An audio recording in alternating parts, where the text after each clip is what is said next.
মানিকচক কলেজে নবীন বরণ উৎসবকে কেন্দ্র করে প্রকাশ্যে তৃণমূল ছাত্র সংগঠনের গোষ্ঠী কোন্দল। সংঘর্ষের পরিস্থিতি দুই গোষ্ঠীর ছাত্র নেতা কর্মীদের। পরিস্থিতি সামাল দিতে যথেষ্ট বেগ পেতে হয় পুলিশ কর্তাদের।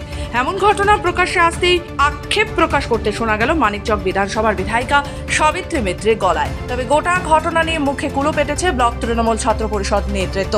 সমস্ত ঘটনা নিয়ে শিক্ষা ব্যবস্থা নিয়ে তৃণমূলকে কড়া নিশানা বিরোধীদের। মঙ্গলবার মালদহের মানিকচক কলেজে নবীন বরণ ও বার্ষিক সাংস্কৃতিক অনুষ্ঠানের আয়োজন করা হয়। তৃণমূল ছাত্র পরিষদ ব্লক নেতৃত্বের ব্যবস্থাপনার মধ্যে দিয়ে জাঁকজমকপূর্ণভাবে এই অনুষ্ঠানের আয়োজন করা হয়।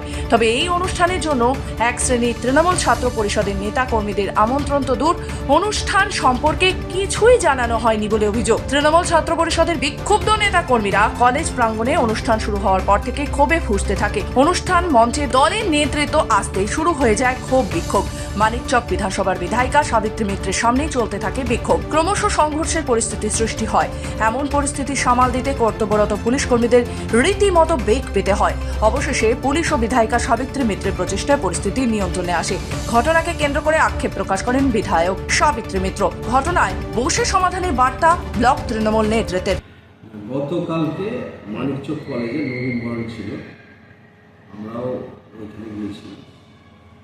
তো সেই রকম বিশেষ কিছু ছিল না। আর আপনারা জানেনই যে নবীন বরণের দিন কিন্তু একটা এক্সাইটমেন্টের দিন থাকে কলেজে, যারা ছাত্রছাত্রী আছে ওদের জন্য একটা এক্সাইটমেন্ট থাকে, একটা থাকে।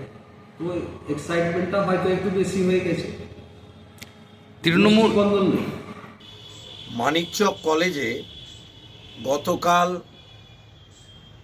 এই তৃণমূল ছাত্র পরিষদের ছাত্র রাজনীতির নামে বহিরাগতদের মধ্যে মারপিট, হাতাহাতি, নানান ঘটনা বিধায়িকার সামনে ঘটেছে।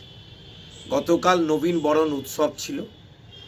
নবীন বরণ উৎসবে সাধারণ ছাত্রছাত্রীদের যে টাকা, সেই টাকার বখরা কে পাবে, সেইটা লুটপাট কি করে হবে, সেই নিয়ে অছাত্রদের মধ্যে লড়াই।